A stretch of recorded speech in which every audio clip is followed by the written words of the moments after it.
Hello, everyone. This is Bill Apter, and I just finished taping an episode of Count It Out with Mike and Tyler, or Tyler and Mike. They're brilliant hosts. You've got to listen. You've got to see. Count It Out. Yeah, I endorse it. They've got the After Chat seal of approval. Hey guys, this is Tyson Kidd, and you're listening to Count It Out with Mike and Tyler. Hardcore country!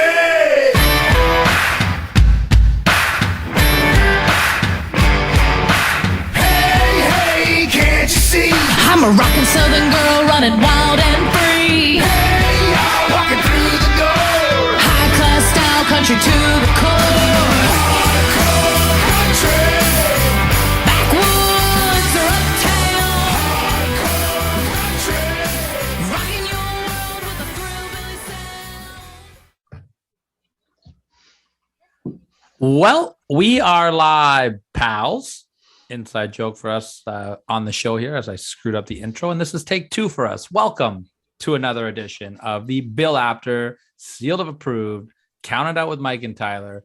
My name is Tyler, and I am joined by not only Mojito Mike today, but we also have our Impact Wrestling specialist, since we are doing an Impact Wrestling show. Big show coming up this weekend, March the 6th at Sacrifice. Please welcome back to the show, everybody, Mr. Adam. Do you want a last name, Adam, this week? AKA Coke Zero Contant, as we've established in the past. You've got Mojito Mike and Coke Zero Contant. So happy to be back on this show, particularly considering the guest you guys wrangled up. You know, you didn't invite me to the interview, and that's okay. I'm not going to hold it against you. I'm just going to say that it's nice to even be a part of an episode which features your spectacular guest today. That's right. This week, Mike, are you ready to go hardcore country? You know I am. This is one of my favorite interviews we've done so far. I find myself saying that a lot lately. We've been having some great talks. I got to tell you, though, for the first time ever, even though we have a lot of Impact to talk today, Impact isn't the reason we really brought on Adam this week. We needed a referee after last week's bullshit. Yeah, after your terrible list last week, we need a referee this week, and we've already been fighting off camera. So, Adam, good luck this week. I had no idea that this is what I was signing up for. I am going to do my best to try and make it out of here with minimal scars. But gentlemen, just like my twin brother Dave, I can be bought. So just a little heads up as we head into the episode. So obviously, I love how he thinks he's a Hebner. Where I've been thinking him as downtown Contant. Come on, listen. If you're going to keep with one the theme here, then I really need to be a Rudy Charles like type character, or you got a great beard like Tim White. Well, I will say this: then getting in between the two of you guys would not be wise. Just don't end up like Tim White at Hell in a Cell. We don't want to hurt you. As we've alluded to at the top of the show, stick around for a little bit. We are going to be joined by Mickie James a little bit later in the show for an exclusive interview as we are on the road to the Sacrifice pay-per-view Impact Wrestling is putting on. After the Mickie James interview, we are going to do the top 7 Mickie James career moments, because that only makes sense. And because hopefully I can put a good list together this week, because Mike and I have been fighting. We still are fighting about your list last week. It's been a lot of fun for me. Well, if I may interject and just kind of give folks a little peek behind the curtain here. After the episode aired last week, both of you came to me and said, "Hey, who's right on this?" You guys actually put me right in the middle of this. Practice. Absolutely. That's how you knew. I love how polar. This is the most polarizing list we've ever done, because not only did Adam gave us his opinion, and it was quite a bit different than both of ours. And then, a couple other listeners of the show, good friend of the show, former WrestleMania correspondent, Matthew Suckram, gave me some of his ideas, and they were very wrong. So everybody, you didn't tell me this. We've heard. No, he didn't. He was off on his own. I don't even. At some point, I think he was using, in your house finishing matches and shit. I don't think he was doing WrestleMania anymore. He got a little off script. And then, Rob, he didn't give me any his opinions, but I could tell he thought our show was little off the rails. So I think he was afraid to give us his opinion, to be honest. That's amazing. Well, right or wrong, that's what's the fun. That's what the whole point of the show is for you to be wrong every week and me to be right. As Robert De Niro says in Casino, there are 3 ways that you can do things: the right way, the wrong way, and my way. And unfortunately, Mike, your list was not. Fucking A. So that means I get to break your thumbs. I'll take it. Let's get into business here, boys. We got a lot to talk about here. We're gonna continue our WrestleMania, greatest WrestleMania of all time countdown a little bit later on, but I want to get right into Sacrifice here. I am 100% on board with Impact Wrestling right now. In my opinion, and Adam's been saying this forever, and I'm finally here with it. I think that they're putting out the best weekly television show in any company on the planet, and that includes all the AEW marks out there and the fanboys. Listen.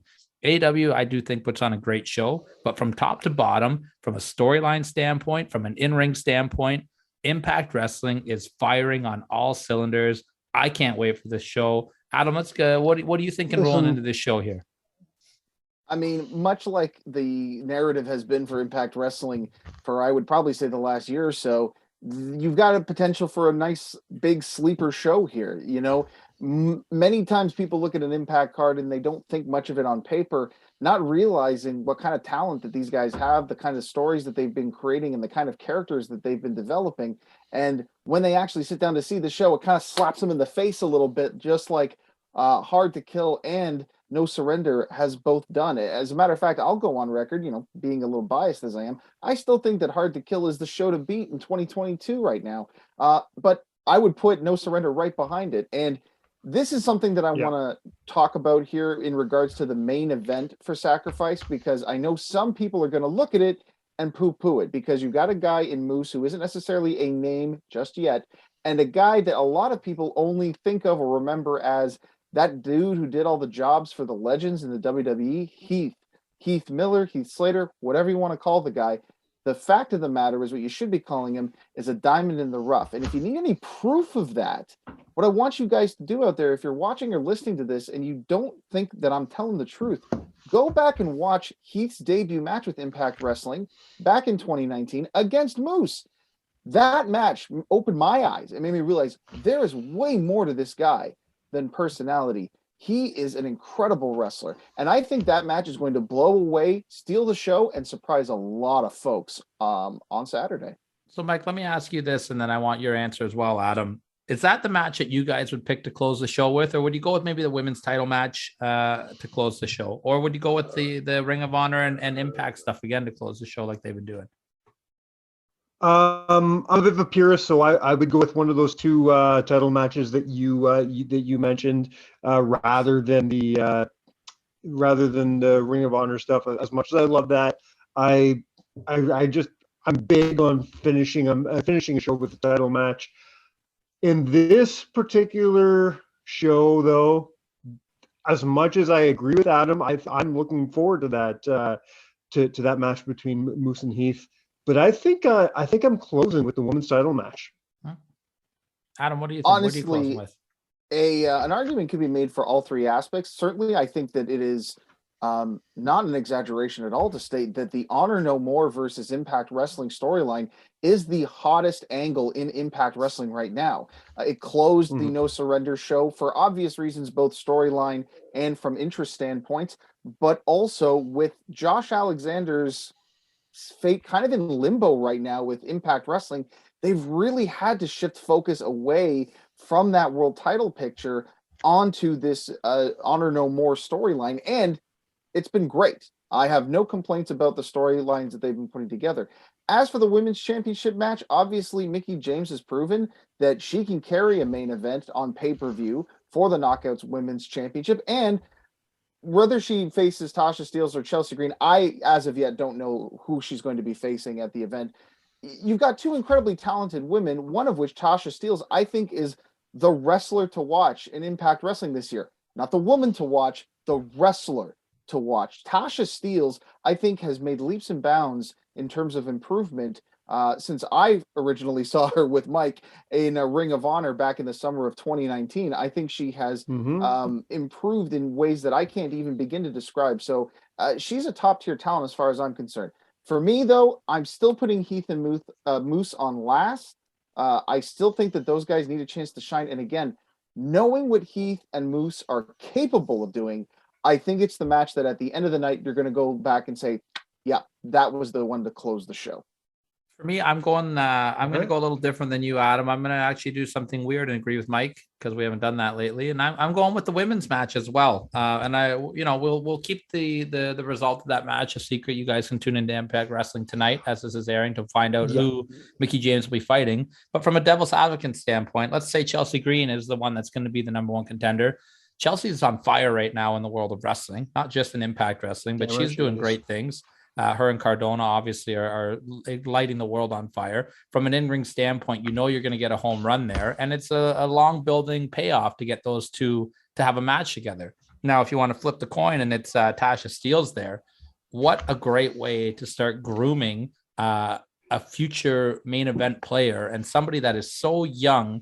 To put them in the main event of a pay-per-view with Mickie James, I think does an abundance for the confidence of a hot up and comer like Tasha Steelz there. And even if they would put the belt on her, if she is the challenger, what a great way to start a title run than a main event of a major show with Impact. So I'm going with the women on this one. I know there's not a lot of people out there that would instinctively say that they would be in favor of some sort of dusty finish or non-finish. But I'll tell you what, if there's some sort of shenanigans that could lead to these three women facing off in a triple threat, that is honest to goodness the result that I would want to see more than anything, just because I'm a fan of all three of these women and their work. So I would love to see all of them tangled together. I think that with the performances we've been getting from Tasha Steelz, I would love to see her stay in the title picture. That being said, I think the story between Chelsea Green and Mickie James is just getting started. So I expect to see a lot more from those two as we head into the summer. Absolutely. Well, we're kind of moving backwards here. We kind of talked about the two title matches already. So let's talk about a couple of the other big matches on the card here. One that I've got some interest in is the Good Brothers defending the World Tag Team titles against Violent by Design. They haven't announced who it's going to be for Violent by Design yet. Big shocking events at the last at the Hard to Kill pay-per-view with the Good Brothers rejoining the Bullet Club, kicking Gorillas of Destiny out. I'm not sure yet how I feel about this version of Bullet Club. It's unique. It's a little bit different than what we're used to seeing in Bullet Club with Jay White, with Chris Bay, and now the Good Brothers. I want to give them some more time to keep developing some chemistry together because it is still new and fresh. But this angle got me talking, and anyone who listens to the show knows I love tag team wrestling. This is going to be a match that I'm really excited about. And the Good Brothers, they have not been my favorite tag team lately. I don't think they've been hitting home runs in the ring as much as they have could be. But my God, that tag match with Gorilla Destiny, it was a reminder of the wrestling world, what these guys can do. Mike, let's start with you on this one. What are you thinking on the tag title match? Here's the thing about this whole card. I'm excited about the whole card. I'll get to what I'll get to what I think the sleeper of the night is. We haven't talked about it yet. When we get there, it's not this, but I do think that this will be a great match. Only because, just like you said, they surprised me at the last show at No Surrender. No Surrender. Their match against the Gods of Destiny. Let's be honest. I'm a big fan of the GOD. I have been for a long time. So I shouldn't be surprised, but just like you said, I have not been hot on the Good Brothers lately. They went out, they had a great match, great finish, great everything. I loved it. Excuse my gassiness. It made me excited to have them keep going, and now for them to do what they're about to do with Violent by Design. It's hard for me to think of who I think is going to go over. If I have to go with my gut, I'm going to go with the Good Brothers. As far as who they're going to be facing, again, going with my gut, I think Diener's going to be playing the Xavier role here, and we're going to see Eric Young and Joe Doran go at it. I'd be good with that. I like to see Doran featured in there. He's got the Japan background. Adam, this is going to be a good one, I think. What do you think? I mean, there's no doubt you've got, all kinds of incredible talent in this matchup here, as you have on this entire card.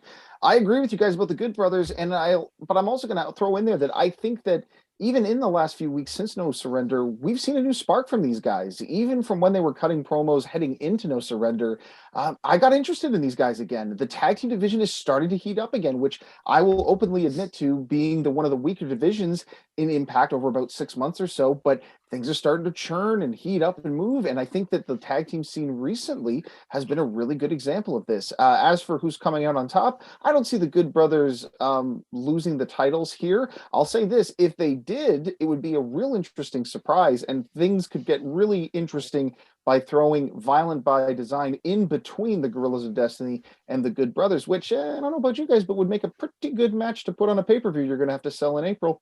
100%. 100%.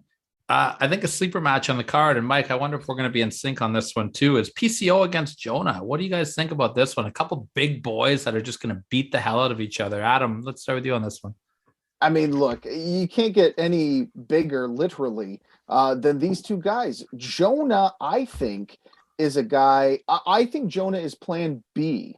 Josh Alexander was option C, and I think Jonah is plan B, because I'm going to tell you this. If you can't have Moose versus Josh Alexander at Rebellion, I think Moose and Jonah, two of the best big men on one of the best hosters in the business right now, you can't get any bigger than that. So I think we're going to see a lot more of Jonah than we were expecting to from Impact over the next couple of months. And I think we're going to see another big win for the big Australian here. And I think PCO is going to continue to be reinvigorated by being a part of the Impact roster. I had a friend of mine, Matthew Sukram, join me to watch No Surrender, and he was just in awe of PCO because he had never really been exposed to him before. And watching a guy his age doing the kinds of things you'd expect a guy, half his age doing, I think is going to open the eyes of a lot of fans who may hopefully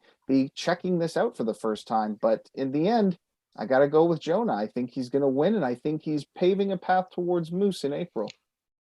Did Matt realize who PCO is? No, of course not. How could you? No. Yeah, I was just wondering. And for those who are wondering, I know what you were expecting this week. Don't worry, PCO's former tag team partner, Jacques Rougeau, is still slated to be on this show. We just had to push him by a couple of weeks, but that interview is coming. So let me kind of take the point that you said here, Adam, and run with it, because it's interesting that you think that Jonah might be the guy in line here coming into the Rebellion pay-per-view.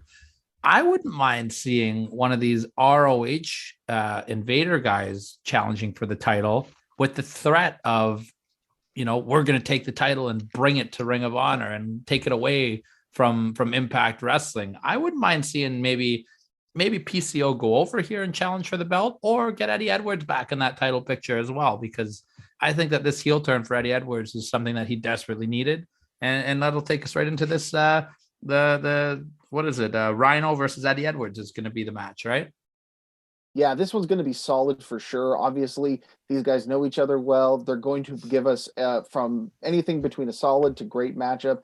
I think with having so many bodies out there around ringside, I think we know that this is going to end in some sort of chaos, but I still think Eddie Edwards is going to come out on top. Obviously, his heel turn has to mean something, and I think without some important wins underneath his belt, it's not going to. So I don't see much of a chance here for the War Machine. In regards to your comment about someone from the Honor No More stable challenging Moose, Eddie Edwards could be that guy, simply because if this betrayal is seen as something like, say, maybe an equivalent to a Hulk Hogan turning his back on WCW at Bash at the Beach for Impact standards, we maybe could see something where they attempt to have Moose defend the honor of Impact Wrestling. Now, my only concern with that, or the only thing in my head making me question that, is they've spent so much time building Moose into their top heel that it seems like it would be maybe counterproductive to try and suddenly make him into a baby face for this match with Edwards. That being said,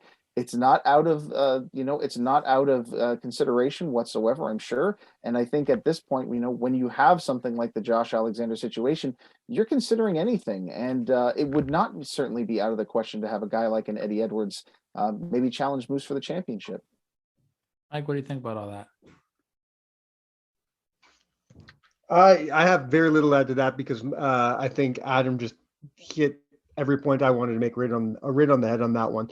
While I agree with you, Adam, or Tyler, the idea of Moose facing a Honor No More guy on paper, I really like it. I truly do. But Adam makes some good points, and I think it's not the time to risk the fans getting behind Moose right now. Fair. We can kind of go through these ones pretty quick then to wrap it up here. A match that I think is going to be fantastic. X Division Championship, Trey Miguel versus Jake something. There's my sleeper, baby. That's my sleeper. I haven't seen a lot of Jake something, and I was super impressed with him in the opener. I was super impressed with him in the opener of the last pay-per-view they did there. I love the crowd chanting, "This is something." And Mike, start us off here, man. This is your match of the night. This is my match of the night, man. I was so excited when Jake won that multi-man match at No Surrender, because I have watched a lot of Jake something. I've been watching Jake for a long time. Jake was an integral part of an indie promotion that I really love in the States called Black Label Pro. And Jake's been doing his thing exactly how he does his thing in Impact for a long time. I've been a big fan of his for a while. So to see him get this rub, and I've always loved the idea of bigger guys, and by that I don't mean like you know when Kevin Nash tried doing it, the bigger guys getting involved in the X Division. Yeah. The guys who can actually do it, the guys who can actually go and hang with these little friggin' firecrackers like Trey. Jake can do it. Jake is going to do it. My call right now, new X Division champion, Jake something. I think it's the right time to pull the trigger on that as well. Adam, what are you thinking? It's not about weight limits. It's about no limits, baby. Let's go. But I got to disagree with you guys. Trey Miguel is the crown jewel of the X Division, and I think that he's going to stay firmly put there. I honestly was one of the guys that believed that Trey Miguel was set to be the one to dethrone Kenny Omega a couple of years ago, and it looks like they did shift their intentions over to Josh Alexander and move Trey Miguel into that successor to the X Division spot. I don't see him being a guy that strays from that path unless they are going to do a complete 180 and move him into that spot where they're going to make him be their top guy, the face of the company, which, I mean, don't get me wrong, I would have no problem with as a big Trey Miguel fan over here, but I don't see that happening. I think there is such a rich and deep talent pool in the X Division right now that you could just have Trey Miguel line up guys from that division from here until October, and it's going to be great match after great match after great match, and I don't think anyone's going to complain about it. So I don't see Trey Miguel going anywhere. I think he's staying right on top. Sorry, guys. And real quick here, the last two matches, the Inspiration are going to be going up against Neil Dashwood and Madison Rain. I think these guys are going to have a fun little match. Please call them by their name, because it's one of my favorite tag team names in sorry, right the now. Influence. I apologize. My much. Wikipedia has given me the wrong name. Damn you, Wikipedia! You've made a fool of me. I love that name so much because it makes so much sense. You have, on one hand, you have the veteran, so she is an influence. She influenced everybody around her, so that name makes sense. Then you have Tennille Dashwood. What's her gimmick? She is an influencer. I love it. It's the most apropos name in wrestling right now. I love it very much. I just like the chemistry these four have. I thought all the backstage vignettes have been highly entertaining. The Inspiration, especially. I'm a huge fan of Cassie Lee and Jessica McKay. I think they're hilarious. I'd like to see them keep the titles for a little bit longer personally, but I wouldn't have a problem if they did switch the title per se. And then, Adam, do you want to chime in on that one?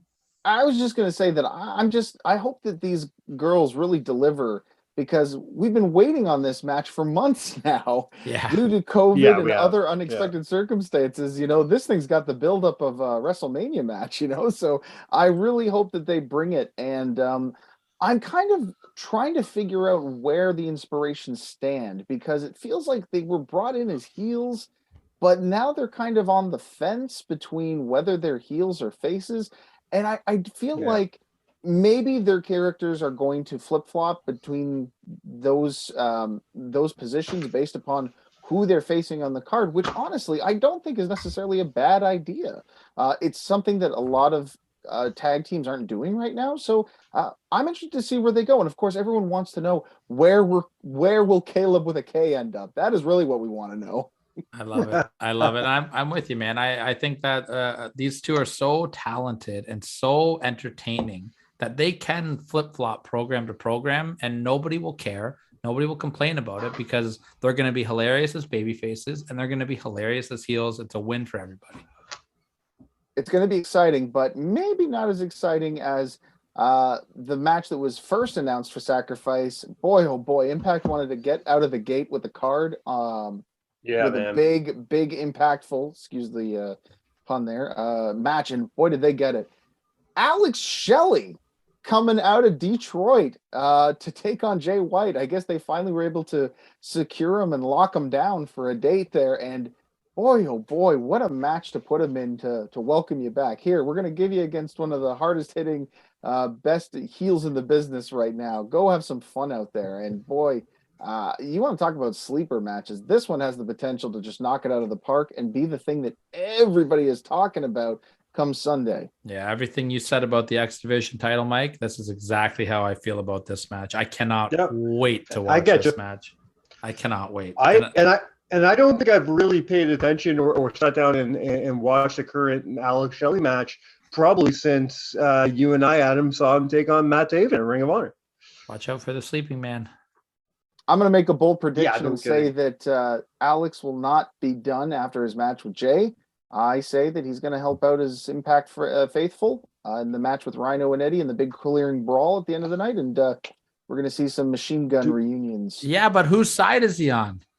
Oh, no. He's definitely going to be Impact because I'm telling you, you put the OGK against the MCMGs, you got a license to print money. Well, take my money for sure. That to me is an April take my money pay-per-view match for Rebellion. I hope you're right on that. And I hope that Alex Shelley doesn't remember his Ring of Honor roots with Generation Next because I want to see that tag match. Now you put it in my head. I can't unsee it. And I hope you're right on that one. Ring of Honor was like the local loose girl. All right. Everybody had a chance to go in and out of those doors. Everybody's got history with Ring of Honor somewhere. If you were around the wrestling in that time, come on. Fair.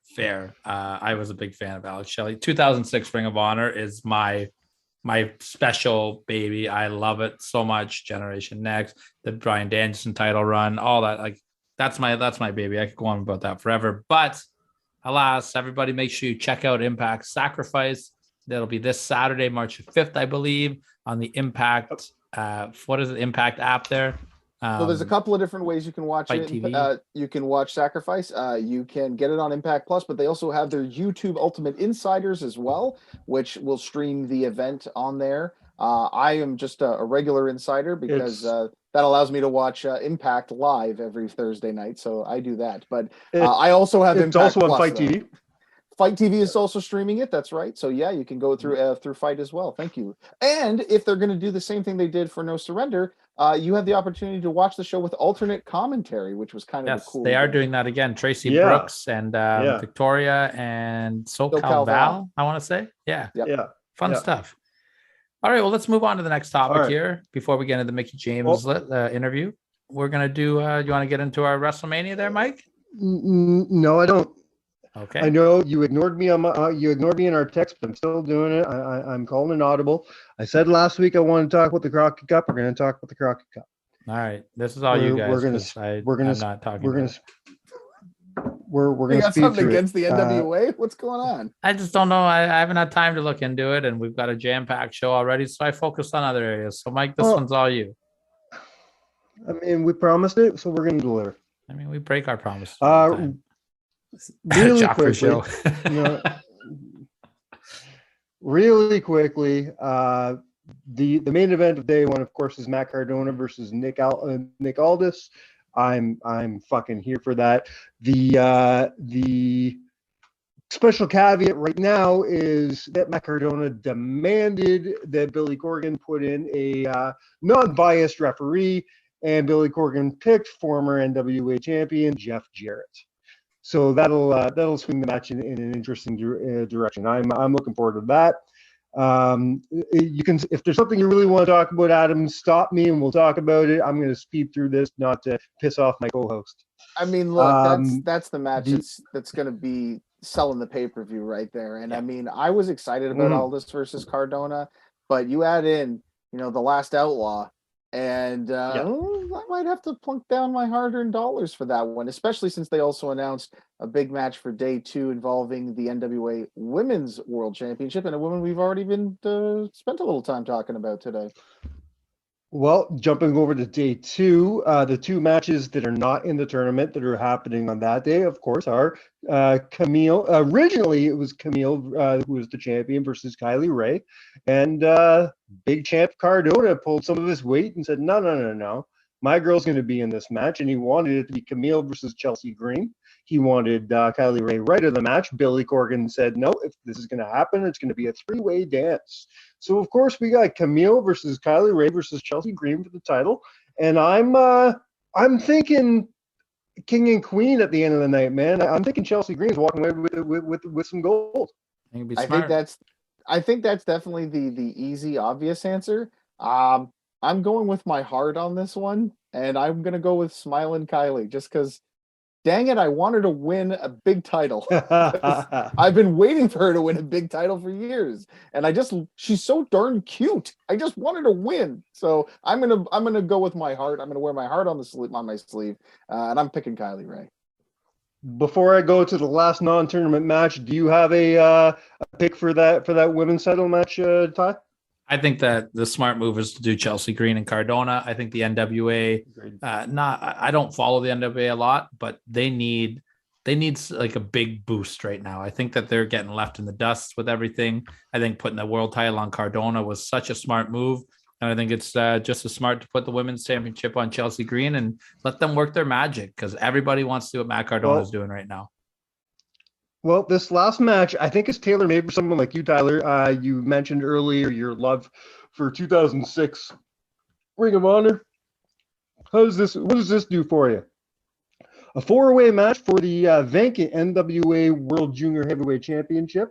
We've got Austin Aries versus Homicide versus Darius Lockhart versus Colby Carino. I don't know. It doesn't really do anything for me, to be honest. I don't know enough about Colby Carino yet. I don't know who the other guy is. I hate Austin Aries, and I like Homicide, but I don't know. Whatever. I'm sure it'll be a great match. All right, I'll blast through this tournament because I love a lot of it, but Tyler, I think, only knows about a third of it. So you got La Rebellion, which, of course, is Bestia, 666, and Mega Wolf. We don't know their opponents yet. There's to be decided.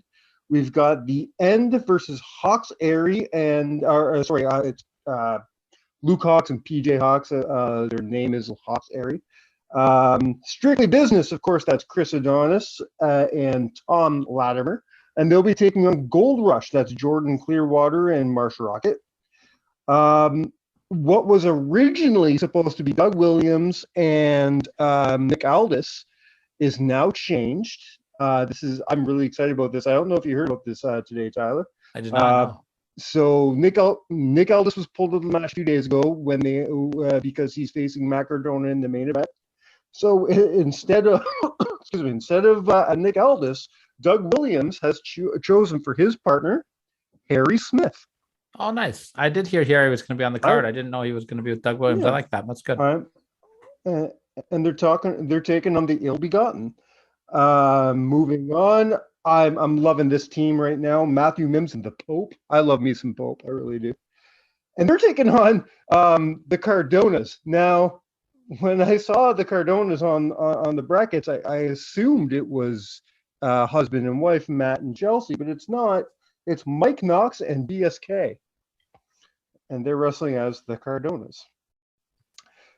You have tournament favorites, OGK, of course, that's Matt Taven and Mike Bennett. And they're taking on the Fixers, everybody knows as Jay Bradley and Wrecking Ball Ligursky. You got the team of Aaron Stevens and J.R. Kratos taking on the Dirty Sexy Boys. That's Dirty Django and and favored JTG. And of course, the very last match is the Briscoes taking on a team to be determined. A lot of speculation that could be FTR. I mean, I think that's probably some smart money there. It'd be a nice, great shot in the arm for this pay-per-view, a nice quote unquote shock moment. Although I think it's good at this point one of the worst kept secrets in the business right now. I think Tyler and I are on the same page. You can correct me if I'm wrong, Tyler. I think we're on the same page thinking that if it is in fact FTR, and it's the Briscoes versus FTR, we both think it should be a double disqualification and neither team should go through. What are your thoughts here? I think that's the way to do it. I think that the NWA would be stupid not to announce if FTR are coming on this pay-per-view, though. I think that if it was Impact Wrestling or AEW or a company that's got a little bit more buzz around it than the NWA does, I say keep it a surprise. But if I'm the NWA, I want every single eye to be on my product, and the Briscoes announced versus FTR. That's going to make a person like me, who's the on the fence person, want to purchase that pay-per-view. If I may play devil's advocate here, I do understand where that perspective comes in, but my perspective is that if you are going to advertise the Briscoes versus FTR and then give them a double DQ schmoz finish to say, oh no, the real match, the real blow off is going to be at another promotion, another card down the line somewhere, because we know that these two are probably, that's my thought too. They're probably going to end up fighting at Super Card of Honor as their big blow off. I think by doing that, if it would feel like a real bait and switch to the fans. I think it's better to give them the surprise that they weren't advertising.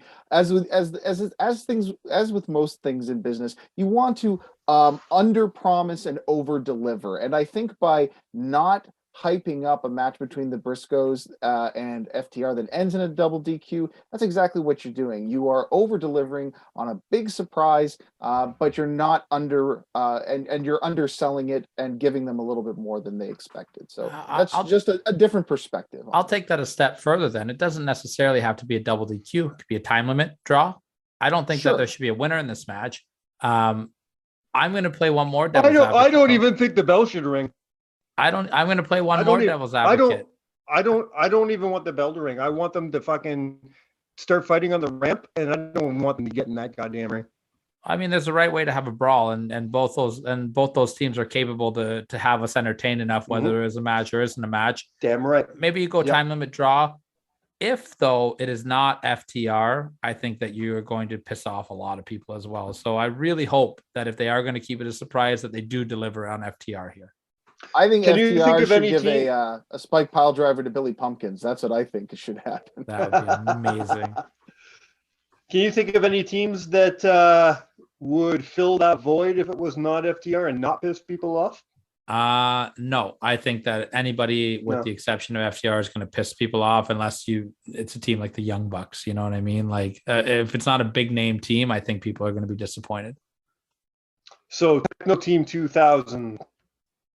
You don't get any bigger than Techno Team 2000. That's such a dated reference. Come on, we all know if you're going to go with the top, go with Well Done.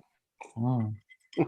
I call Steven Dunn. I will be an Eric Watts boy till I die. No, give me Well Done as well. All right, let us blast through our number 5 WrestleMania so we can get us to some hardcore country. Yeah, so quick recap. Number 7 was WrestleMania 8. Number 6 was WrestleMania 20. And we are on our number 5 now. This was one that I had to fight to get on the list. This was my WrestleMania 8. Mike did not have this on his list. I had to fight for it. This originally is in my top 3 if this was my list solo. I love this WrestleMania. And we are going to be talking about WrestleMania 31 right now.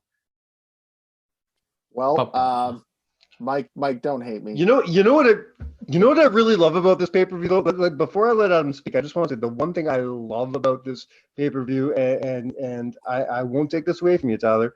It's got one thing that no other pay-per-view has, and that's the 6th best ending in WrestleMania history.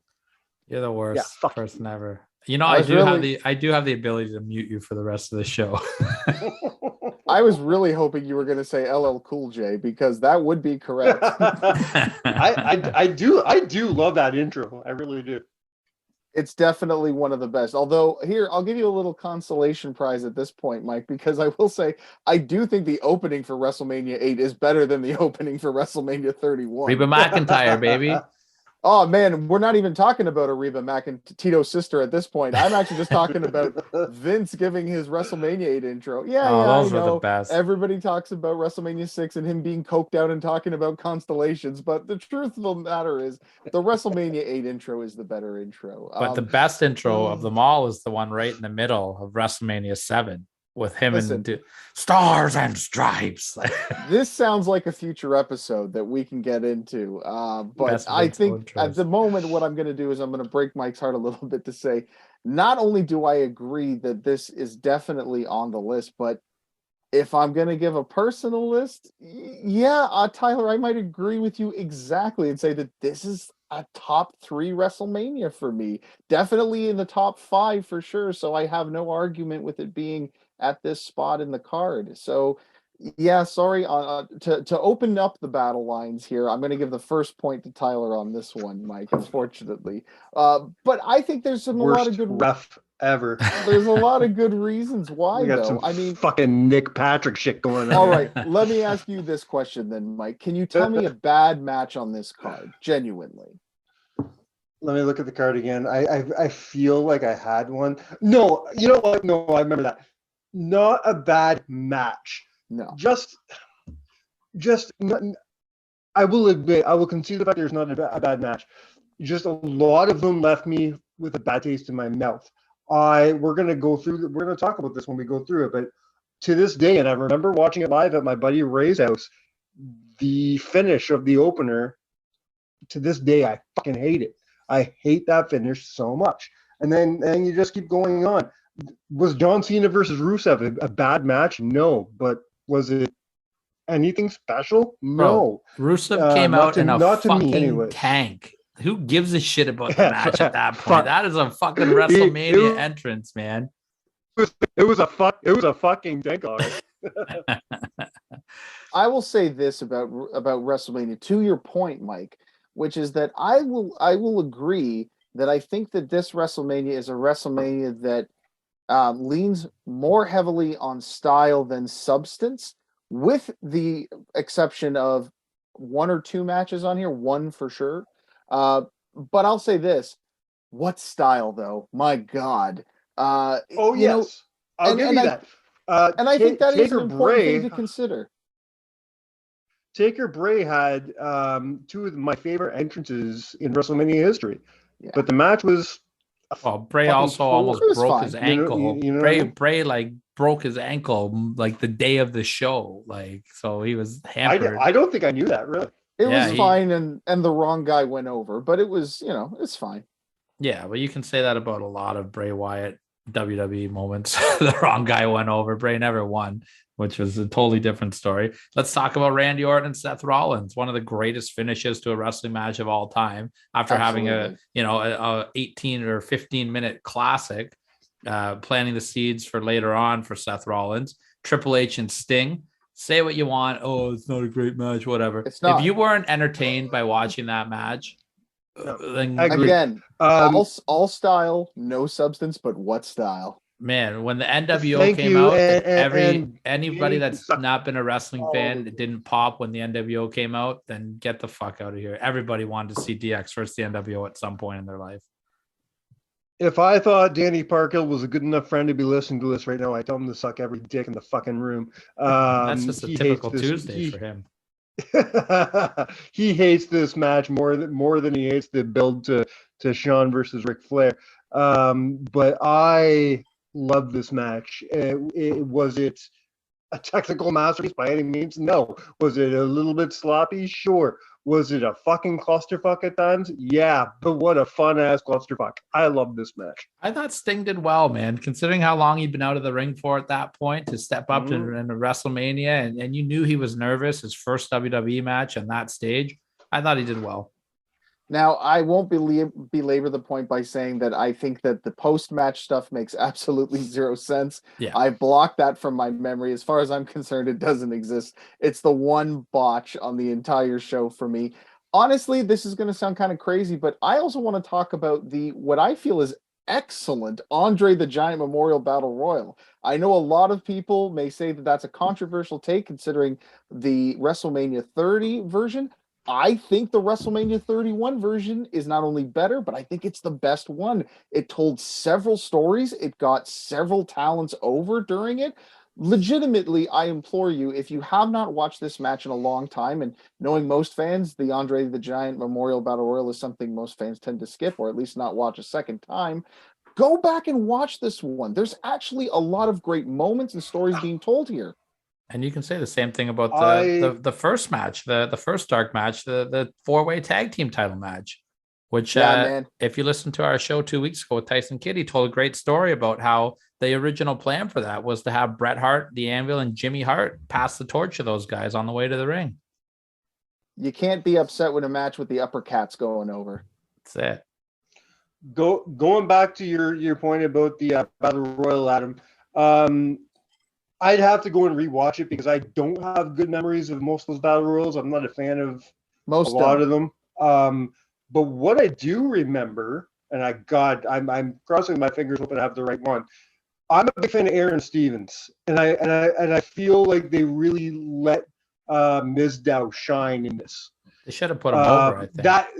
That is what I took away from that. Yeah, another great match where the wrong guy went over. Yeah. It should have been either Mizdow having his feel-good moment or the Miz winning and screwing him out of it to break up the team, which essentially this match was. This match it marked would their have been breakup. what I thought would have maybe happened would have Mizdow thinking he won, and then of course Miz was hiding under the ring or something like that the whole fucking time, and coming out and knocking him out, or demanding he get out or something like that. I will agree, but I will also block that and say no, only because it's the most overused finish for battle royals everywhere right now. You know And- what? And You know I what? hate And it. that's I so not can't- Miz. You I know, can't stand it.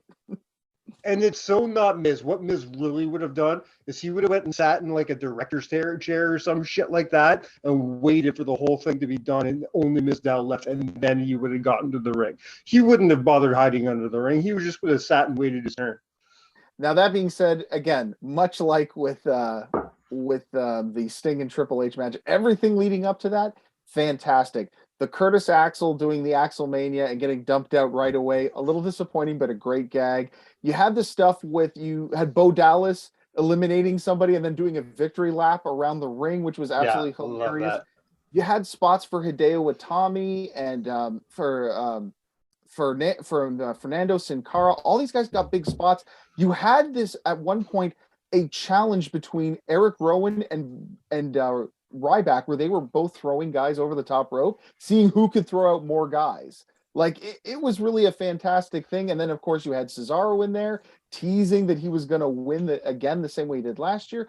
Like there was a lot going on, and I don't think there's a lot of fans out there that realize how difficult it is to make a good battle royal, because most battle royals suck. So if you can make one really entertaining and good, I think it's a huge feather in your cap. But I'm sorry, we've talked way too long about the Andre the Giant Memorial Battle Royal, more than anybody usually spends talking about it. If I may, I will mention my favorite part of this entire pay-per-view.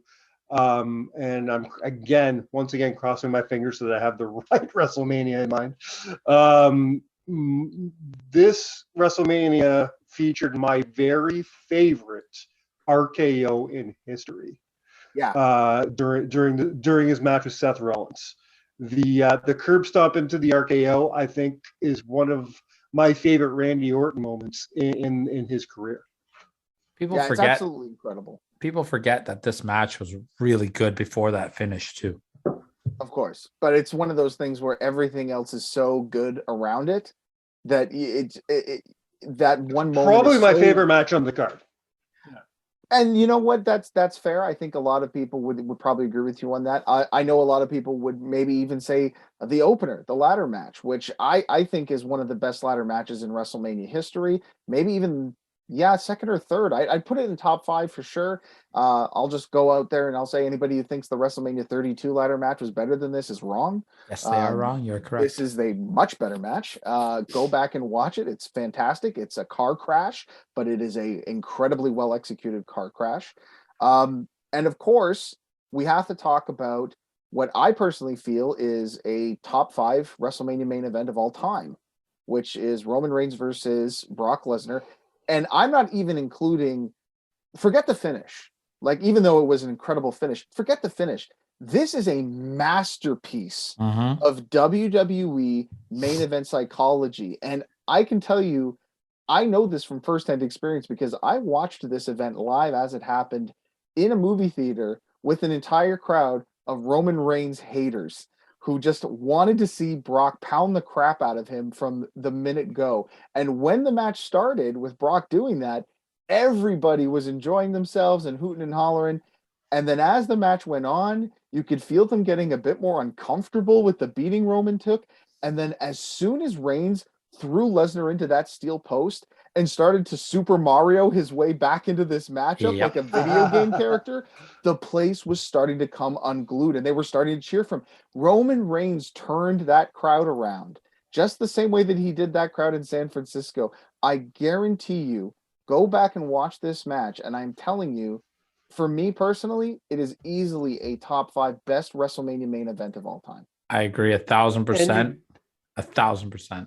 And you didn't have any reason to throw a temper tantrum in the car on the way home. So that's always got to be a good Hey, show. I'll always say this. I'm always interested in Roman Reigns versus Brock Lesnar. This may be the most intriguing WrestleMania for me ever because they have, as far as I'm concerned, one of the best WrestleMania main events of all time and easily one of the worst WrestleMania main events of all time. So they've got the rubber match. Year. That's right. They've got a rubber match coming up. So I'll be watching very intently at WrestleMania. What's so cool about this match too, this year's WrestleMania is just how different the characters are, how far they've come since their first WrestleMania main event. It's such an exciting main event that just talking about it, Mike's got to take his shirt off. the one thing that I will say too is you just painted a great picture on this main event, and the timing of Seth Rollins coming out, just perfect. And the sequence that he was involved in where nobody, like, he ran in and immediately almost took an F5. Roman hit the huge spear on Brock, but took him out. An exhausted Roman couldn't get up fast enough, and Seth hit the curb stomp in the greatest WrestleMania finish of all time. I will never forget in the theater watching this, and when Rollins came down with the briefcase, cashed it in, he threw Roman out of the ring and went after Brock. And my buddy Aaron sitting next to me yelled out, "You fool!" Yeah, what a moment. But this exactly goes to show you how great this match is. Again, another example of a finish or an ending overshadowing an incredible contest that it was built around. The cash-in from Seth Rollins is the cherry on an absolutely decadent Sunday. Ironically enough, very much like Seth's involvement earlier in the night, where this incredible RKO tends to overshadow the really great match that preceded it. 1,000%. I also love from a visual standpoint how this WrestleMania looked. I like the big play button. I like the stage that they had. I like that it started in daylight. I love outdoor WrestleManias where the sun sets, same thing with SummerSlam 92 in Wembley Stadium. Like, I love when you get that sunset, and then when the main event comes and it's dark outside, it just feels so much more special, And any Mania where nobody catches on fire is a good night, Is it though? Well, hey, here's the thing though. The sign caught on fire at the Royal Rumble, so maybe it's a precursor of things to come. We'll have to wait and find out first weekend of April. So that's our number. That's our very disputed number 5, because I thought it should be lower. Mike and I had a give and take on this one. Mike and I had a give and take on this one. I gave him WrestleMania. This is the only way I got 8. Yeah, I got 8 and 30 and 31 took a dive. Yeah. I mean, that's fine. because The way I had I to- had to fight to get this one on on this top 7. So this was my grenade that I was gonna lay on. Let's get an advocate here, Adam, really quickly before we throw it to Mickie. What is your say on me being allowed to fit WrestleMania 8 in as the 7th best WrestleMania of all time? I mean, I think, Mike, you already know what a fan I am of WrestleMania 8, so it's going to be a little bit biased here. But, I mean, look, I'll say this. You talked about WrestleMania 8, which is one of my favorite WrestleManias of all time. You've talked about WrestleMania 31, which is also one of my favorite WrestleManias of all time. So, hey, whoever wins this little war between the two of you guys, I'm coming out a winner because I get to hear you Switzerland guys over talk about here. my favorites. I love it. I love it. Just for the record, for everybody listening to this, I will do a little bit of a spoiler on our list here, okay, everybody? Because, like, you know, at this point, we're getting down to the big ones now. The top 4 coming up. My spoiler is next week, number 4 is going to piss a lot of people off. I agree with you, but for the record, yeah. to put WrestleMania 8 on the list, we bumped 23 and 24 off the list. 23 was Cena and HBK. No, I remember them. I'm lining them up and thinking, like, would I not? Thinking with our hearts, boys, not with if you're thinking subjectively or objectively, But I that's guess what you could say. Oh, you piece. I'm going to get mad again. Hold on, Mike. Hold on. Obviously, Not at you. Professional wrestling is very subjective in terms of the eye of the beholder. I mean, I could watch Memphis all day long, and for some people, it's garbage wrestling. So if we're going purely on matters of the heart, then yeah, sorry. Every day of the week and twice on Sunday, I'll put WrestleMania 8 over both of those pay-per-views. I love them. It would be on my list as well. I love WrestleMania 8 too. In terms of Then you're doing it wrong. I'm Wrestling is a matter of the heart. You are. But my list is not a matter of my heart. Who the fuck do you think? You're not fucking Gordon Soley. You're not sitting here pretending to be fucking Stu Hart, saying giving each guy points for every fucking rest hold. No, you're not. That's what wrestling is. Wrestling is about emotion. Wrestling is about story. Wrestling is about a matter of the fucking heart. If you're not going off of that, then you're doing it fucking wrong.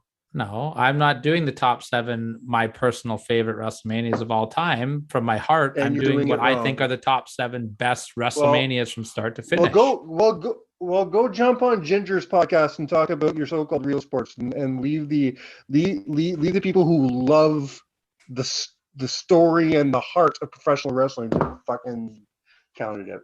All right, guys, I'm going to step in the middle here as the referee and do the job I was paid to do here under the table, which is just back you up into your corners and say, there's be plenty of time for you guys to rip each other's heads off in the weeks to come, and I'm sure it's only going to get more intense as we go along. So you'll have all of that. I doubt it, because our top 4 were pretty on the same page, I'll be honest. When I pitched our number 4 that's coming out next week, was at a different number, and I was afraid for about 2 weeks to mention to him that I think it should be the number 4 and not where it was. And when I said it to him, I was so surprised to have him say, "Holy fuck, good, me too." It was my number 3, I think. So I think we were around the same page on this one. It was, yeah. So the fact that it's number 4, listeners are going to be mad, but we are on the same page. Then I think you've created All enough right, intrigue.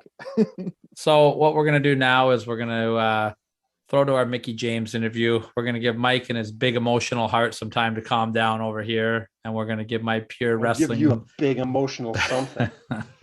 So without further ado, guys, we are going to throw to our Mickie James interview right now. And we'll come back and do the top 7 Mickie James moments of all time. All right, guys, we might be in the middle of a huge snowstorm here in Canada, but that's okay because it's about to heat up here on Count It Out because we are going hardcore country. It is our pleasure, our privilege to introduce a guest today who is going to be at Sacrifice on Impact on March 5th. You cannot miss this show. This is going to be massive. We are welcoming Impact Knockouts champion Mickie James to the show today. It's an honor, Mickie. Thank you so much for being here with us. Thank you. Thank you so much. I'm excited to be here. I haven't been to Canada in so long. I'm sorry. It's equally cold And- here. I'm in Louisville at the moment, but I'm in Nashville, and it's just winter everywhere we go. I'm sure it's colder there, but and I hate to. I'm like, oh, it's cold here too, but I hate the cold. Yeah, the amount of snow we have here right now is crazy. Well, but Oh, Toronto definitely we can't misses wait you. for not only Impact to come over here. Absolutely, we can't wait for both Impact and you to come here. Yeah. You have been one of my one of my bucket list items. No matter how many shows I go to, no matter what the companies, I always miss you. I've never seen Mickie James perform live, and it's no. been driving me nuts. So I'm so hopefully one sorry. day We'll have to change that in we'll change 2022. that. I can tell you Now, from experience, Mike, from Takeover in Toronto, it is fantastic to see Mickie James Oh. live. I will humbly brag right now. Thank you so much. That was such a great match. That was a great night. I mean, that was the first time, in like 7 years, the WWE audience had seen me. Mhm. It was cool to come back. And I thought that was going to be a one night only thing. I thought it was going to be that and then done. And I was totally happy. I was fine with that. And I just wanted to kill it with Asuka and show that, I could still go. And you definitely did that. Yeah. And here I am still. I'd like to start off by number one, not to kiss your butt too much here, but you are one of the all-time great performers. And when I say that, I truly mean all-time great performers. There's one thing with the influence and inspiration of our friend Lenny Leonard. Here on the show, we've been phasing out the term women's wrestling. We don't use that term anymore on the show because, like Lenny has said on the show before, it's all wrestling. And I find that thanks to you, Mickie, and to Impact Wrestling, that's becoming more and more of a thing. How proud are you to work for a company like Impact that has been putting women's performances on the same level as the men's, if not higher? For the longest time. I mean, since before well ahead of the curve, almost like ahead of their time with it. Like they were seeing the knockouts in this place of main event status, of having these cage matches like the one that I had with Tara, or these Falls Count Anywhere matches and hardcore matches. I was the first woman. I mean, this is way back when Impact first started at TNA in the fairgrounds, where I had the first woman to ever do the Clockwork Orange House of Fun match against Jeff Jarrett, and it's crazy. It's really crazy. And it's awesome to see how much wrestling has evolved, and from the fans' perspective since then, because, for the longest time, it was like the girls' match was considered good as long as it was passable and they got through it and there wasn't any mess ups, and it was like, oh, good job for a girls' match. And I always considered that to be like, I wanted so badly to get past that perspective and to be seen like, no, that was a hell of a match, right. Girls, and I think the first time I truly, luckily I had a locker room full of like really supportive guys and brothers that really, through my whole journey, that understood that I really wanted to be seen as one of the boys. Like I wanted to be seen as an equal, that I could go just as hard as them in there and be respected on that same level. And obviously it wasn't always true with everybody. There were people who thought that, all the things like that women still don't deserve to get into the massage line or whatever on a day 13 on the tour, or whatever the case may be. However, there genuinely came a level change when I think after the fans had started to see women's wrestling presented in this way, that they wanted it to see that everywhere. Like they wanted to see what the women were capable of everywhere, because they were really only seeing it at Impact of the knockouts being given like these crazy opportunities. And it's fun. And it's fun to be a part of that locker room since day one. But I think about the amount, like all the things the women have done. I mean, Lita and Trish main eventing Raw for me was one of those big defining moments where I go like, oh shit, like this is possible. Sorry. This is possible. It's fine. They're main eventing the show. Like, and that really had never happened before. And for me, because, and that point of my career, my goal was to become WWE Women's Champion and to become the best women's champion of all time. And I had these like little goals. It starts with, getting the job, and then it gets get the debut and then win the championship and then be the best. Like it was all these like little things, and then change the business, and then women are equals, like all these things, and they've all come to true. But that was a clear defining moment for me in that beginning step journey to go like, this is possible. Like, so I'm not crazy in thinking that, women can be seen on an equal platform, because they're main eventing the show and they killed it, and I was like, it's changing. Change is going to come. Thanks, Sam Cooke. Like it's really, really cool. And then, obviously there's always like this roller coaster and wrestling and entertainment and all these things. But now sitting there and going like, women are the main event. Deanna and I were the first time the Knockouts Knockouts World Championship has ever been on the line in the main event at Hard to Kill. So that was pretty historic. But the Knockouts have been the main event of the show for a long time, but the women were just the main event of WrestleMania. And who would have thought that would have ever happened before? Nobody would have ever thought that. But we're just in a time now, and I think that in every other sport, you're looking at women who are the coaches of football teams. You're looking at women who are headlining MMA cards, and with no second guessing. It's not like, oh, we're having the ladies match be the thing. No, it's the main event because it's the main event. And now to see wrestling step up and get into that same place, it's freaking cool. And I'm just glad to still be a part of it, to see it firsthand and to be in it firsthand. Because, that was always the dream, I think, for all the girls who in every locker room across, for years, was to be in that place. 100%. And Mickie, you've done such great work in contributing to where women are now in the world of professional wrestling. And you see it even on the minor leagues and the independent leagues. Here in Toronto, we have such great talent like Alexia Nicole and Jody Threat and Nova. And they can easily step up and impact and challenge you for that title one day, which we'd love to see. But speaking of people that are challenging for the title, March 5th on the Impact Plus app, Sacrifice, you are going to be facing either Tasha Steele or Chelsea Green for that title.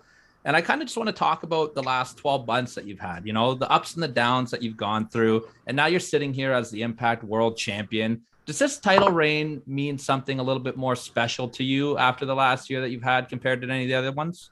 It is pretty special. It is pretty dang special. And I say that because I feel like a lot of people thought that Mickie James was done. And I think that, I really didn't get a chance to show what I could be as a champion in the years prior. I was just more, and I lost. So I felt like it's weird that it would happen, but even in going back to WWE this last time, I almost lost a sense of myself and forgot who I was, and in a sense, and my self-confidence had really started to suffer, and I think that's one of the biggest things, and I'm getting emotional, but one of the biggest things that I'm most grateful for is to have my power back and my confidence back, and that reminder of, Mickie, you're a damn badass, and don't ever let anyone make you think otherwise,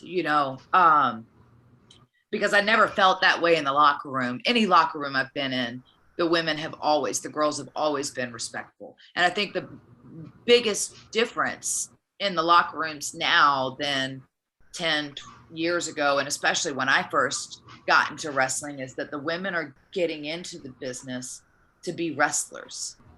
They're getting into it because they're fans of wrestling, and they're fans of women like myself, like the Beth Phoenixes, like the Litas and the Trish Stratuses, because that was who was on television when they were coming up, just like Sherry was for me, and Luna Vachon and Alundra Blaze, and all these women were for me. We were that inspiring story that those women now who are shining really looked up to. And I was like, well, God, what a great job we all did, because now they're going out there and being able to do so many more things. And it's cool because the competition's a lot quicker, because they're all training to be wrestlers, instead of just kind of being thrown in that position because they were a valet or whatever the case may be. So, it's cool. And it's nice to have my power back. It's nice to have my confidence back. It's nice. spent a career proving people wrong, and I'm sure that I will spend the rest of it doing just the same. But I like to be right. I love that. You've been around. Oh, sorry, Tyler. I was just going to say, to follow up on that, Mickie, and then I'll throw it to Mike for the last question here. Tony Khan, he may have coined the term forbidden door, but I don't think that there's any question that Impact Wrestling is the company that built that door. They've been doing work with everybody all over the place since the early days in the fairground with AAA. Is there anybody that's on your bucket list? Whether it's somebody you've never been in the ring with, or somebody you've been in there before that you just want to get in with one more time? Is there anybody that's on your list that you'd like to get in there with? Oh God, there's a ton of people. I will say yes, Impact. I mean, if he coined Forbidden Door, then I coined glass ceiling, I think that there's a real, something to be said that wrestling as a whole, a lot of the success in going back are these relationships, interpromotional relationships. You talk about like Impact when it first started, or even NWA. Like NWA was doing that kind of forbidden door. Like they even did it with Thunder Rosa, in that sense. But they were doing it with Ring of Honor, and even way back territory wise. Like that was a lot of times how talent would jump from promotion to promotion, territory to territory, to stay hot and to learn, different audiences and different styles, and between here and Japan and different countries, and from mid-Atlantic to all this. And I know we're not in a territorial state now, but it kind of really is in a sense, because you think about the amount of promotions from New Japan to AAA to AEW to WWE to Impact to NWA to even MLW, or any of those places, to where there's a lot of different places to go. You don't have to, in order to make good money and to be relevant and have a successful career in wrestling, you no longer just have to make it to WWE. There's several places that you can go and shine and have a lucrative career. And I always thought that the balance of like these companies working together was a cool factor, because then it created these possibilities of these one night onlys or these dream matches that you never saw possible before. So it's cool. It's cool when it happens. And I think the fans really enjoy it, because then they start dream match booking in their minds, and that cross promotion stuff. I think everybody wins. Yeah, I really do. And it's the fans who win the most. So 100%. I never in my lifetime did I think I would see within the span of a year, and this is all you and Impact, in the span of a year, we have seen the Knockouts champion on the same show as the ROH Women's Champion, on the same show as the NWA Women's Champion, and now on the same show as the WWE Women's Champion. Never in my lifetime did I think I'd see that, and I think we have definitely you to thank for that, and Impact Wrestling, just like Tyler said, Impact Wrestling is really the catalyst for what's been going on. Tony Khan can take all the credit he wants. Impact Wrestling's been doing this for a long time. And I think that he can have the credit if he wants it. I do think that he's done some cool things, and he's obviously doing a great job, and they're doing awesome. And it's cool. It's cool because I get to see my friends like Serena Deeb, who's absolutely killing it, and someone who I consider to be one of the best wrestlers in the world. And she's absolutely killing it over there. And to see different people that are getting it. I am a big advocate of, competition. And I think that it makes everyone raise their game, from the talent to the bookers to those levels of competition. Put things on a different level for everyone, because at the end of the day, we all want to be the best. I mean, there is a bit of ego involved in this business, and we all want to be the best. And like when we see somebody else rising up and doing cool stuff, that means we have to step up our game. And so I love it. I love that. So but at the same time, I do think the wrestling business as a whole, it was built off of promotions working together. Like that was kind of the beauty of it, and the way that a lot of talent really shined. You know, if you go back to like Hulk Hogan's career or any of these guys, Ric Flair, they would go from the territories to the territories. Dusty would go, and that was really how they honed and kind of created and cultivated their audience and really learned how those different areas worked, because fans in Philly are not the same as the fans in Florida. The fans in Florida are not the same as the fans in California or Washington or any of those. Like, they're all unique because it's something that speaks to them, and you have to speak to each audience differently. And so, yeah. That's Well, fantastic. speaking for the fans in Toronto, we Yes. want to say that we love you so much. Thank you so much for doing this for us today, Mickie. We really I have a appreciate very it. good friend in Toronto. Oh, She's doing Yes, that's right, you do. She's doing Canada's Got Talent, or she was doing Canada's Got Talent, and a bunch of other things. I only stalk her on Instagram all the time. well, Well, Tyler, why don't you take us home here? Mickie, we can't wait to watch you defend your title at Sacrifice on March the 5th, live on the Impact Plus app. Get your tickets at impactwrestling.com. We can't thank you enough for bringing a little bit of hardcore country to count it out. And just quickly tell the listeners where we can find Mickie James on social media. I love it. Do you like my hat? Oh, it's Do perfect. you like my hat? Love If you go to mickiejames.com, you can find everything that you need, from my Twitter, Instagram, Facebook, YouTube. They all have checks, except for YouTube doesn't really have a check. Gaw TV on Wednesdays. You can follow us there. Myself, Lisa Marie, SoCal Val, if you want to have fun with the girls. Yeah, just go to my website, dude. You can find everything. Great. Yeah. Awesome. Thank you so much, Mickie. Thank We you. really appreciate Thank it. you, Mickie. Of course. And Gia Miller, follow her because she made this hat for me, courtesy of my dear friend We'll push that. Havoc, for my Galentine's gift. But don't tell her because she's a bad girl, you know. But she's very sweet. All right. As much as I disagree with Mike's list making ability, mind frame, I do have to say that Mike's interview ability is on par. I really enjoyed doing that interview with you, Mike. What a treat to get to talk to Mickie James. It was a real, I guess still your word. It was a treat. It was such a privilege to talk to somebody who's been in the business so long and has done so many things. Definitely I find that we're saying this phrase a lot lately, one of the biggest interviews we've ever done, if not the biggest. The only thing that, and I feel the need to apologize for this, I was doing the interview at my job, at my work, where the internet connection is not the greatest. So there was a bit of a lag part, and you'll notice at one part, out of nowhere, I just start speaking over Tyler. And when I watched it later and I realized that's what happened, I was so pissed at myself because she must think I'm such a dildo. But other than that, it was a great interview. She was a peach. Wasn't like both on and off our recording. Wasn't she just the sweetest girl? Oh, she was so nice. That was, I really enjoyed talking to Mickie. And I would like to be able to get some more time to talk to her one day. So fantastic stuff. But what do you think, guys? You ready to jump into this list here? I can't wait for this. Yeah, I'm because, interested in what you're gonna. Yeah, All right. I was Well, just I gonna say haven't. that, you guys got the chance to talk to Mickie James. I'm just saying, you guys can tell me the Impact guy over here, and you got the Impact Knockouts champion. You didn't think to call me or anything like that. So that's fine. I can pick up the scraps over here. That's no big deal, whatever. to be fair, I'm pretty sure Mike and I both messaged you immediately going, help us with questions, please, Adam. All right. Well, I did not message Adam for my list here, and I hope I make you guys proud on this one. I think I did okay. I think I have a pretty good mixed bag of everything Mickie James career-wise. I'm nervous. I'm nervous because I don't know how much I know of her career and as a whole.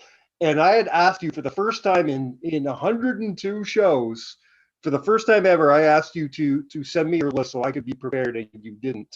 No. I am. And you did I am not ask very me for my scared list. for You said you asked me to tell you some did. points on it. I told you some points on my list.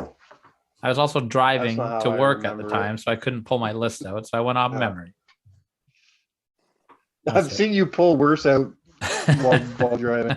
Well, All right. Tyler, why don't you pull out your number 7 spot? and Hey, we'll there we from go. there. That's the old number 7 here. Okay, I'm going to and I didn't write the year down. Damn it! But I'm going to the Lockdown pay-per-view Mickie James versus Madison Rayne. Mickie James winning her first ever Impact Women's title. This is an interesting spot at number 7. I'll be honest with you. This one didn't make my list, my own personal list, but it is an incredible moment, and it would have just been teetering on the edge. This is a great spot and a good pick. Before we continue on, was there any particular criteria you used, Tyler? I did what I thought were important career moments in Mickie's career, moments that stand the test of time. I left my heart in my chest on this one. I do not make it from my personal favorites. Otherwise, my number 1 would be Eric Young dancing for Hardcore Country. Oh, fuck you. Fuck you. This one for me, I went really back and forth between this one and a couple other ones, but I chose to go with this one because Mickie James became the first woman to win the Divas Championship, the WWE Championship, as well as the Impact Championship. She was the first woman in history to do that. And I think that's really important. It kind of was a big deal for her legacy. The match was short. Mickie, I believe, had a hurt shoulder going into this match. So it's not for the actual match itself, but for the milestone that Mickie hit. I think it really deserves to be on there. Yeah, it was under a minute long, and she just destroyed Madison Rayne. Yeah. It was a lot of fun. Yeah. So that's. Does she still have the? Does she still hold that that esteem of the first? Now that she's got the NWA, or now that she's had the NWA, I should say. Who, Mickie? Was she the? What I mean is, was she the first woman to hold WWE, Impact, and then NWA? No, this wasn't NWA. This was Impact. This was. I know. Never mind. She's been. Okay, never mind. Go ahead. Go on. Yes. Number 6? Yeah, let's, because I'm starting to get confused now too. I don't know. Yes. Let's go number 6. This one is totally different than number 7 because this one is for not only a great moment, but for also a great match. And I'm going back to her versus Beth Phoenix in London when Mickie won her second WWE Championship. All right. Well, things are going to get real interesting between you and I on this because another one that did not make my top 7. Okay. So you're going to have to sell me on this one, Tyler. Tell me why this one makes the list. I just absolutely think that this is an incredible match. Beth Phoenix was booked so strong at this point. I think the fact that this match also happened in London really added to it because the crowd was just so behind Mickie on it. These girls had an incredible match. It was about 10 minutes long, and Mickie gets the big win over the unbeatable monster. She sold like crazy during the match. She looked fantastic in it. And just the emotion and this beautiful moment after the match of Mickie celebrating this big title win. I just thought everything about this was absolutely beautiful. All right, man. It definitely sounds like you're coming at it from a place of real passion there. Mike, do you remember this match at all? Does this one jog any memories? Unfortunately, no. Unfortunately, I don't, and it's intriguing me though. I'm gonna write it down and go watch it later. I wish I remembered this. I rewatched this week while preparing for the list, and I remember watching it when it happened. And this is like my trigger for matches. It's like I had this like memory of just these guys tearing the house down, and I remember Mickie celebrating after, and I just thought it was such a great moment and really established Mickie as a top star in the WWE.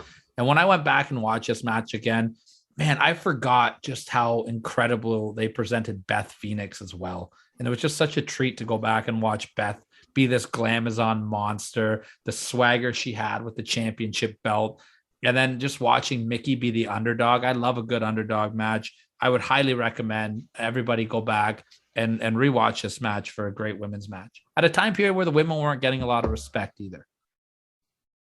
Yeah, I think that, I mean, look, I'll always tell people to go back and watch more Mickie James matches. So now I'm really curious to see what you've got slated at number 5. Number 5, it's not exactly a specific moment in Mickie James's career, but I think it's something bigger than Mickie James's career as a whole. And I think that I want to talk about NWA Empowered as a whole. I was really worried that this was not going to be on the list, and I'm very happy to see that it did get on there. Yeah. A little bit higher than what I had it on my personal list, but it 100% deserves to be on here. This was something that Mickie cared very much about. It was a very personal project for her. So I think it's really not exaggerating to state that she would probably consider this a top career highlight for her as well. Not to mention the show itself was pretty darn good. It was good, and it was really cool to see It was so really many, good. so many different promotions working together as well, which I really liked. You had an AEW presence, a Ring of Honor presence, an NWA presence, the Impact presence. Great spotlight for the women, and at a great time period for Mickie as well, because Mickie had just been released from the company. It was the whole trash bag scandal thing. So Mickie was generating a lot of attention at this time.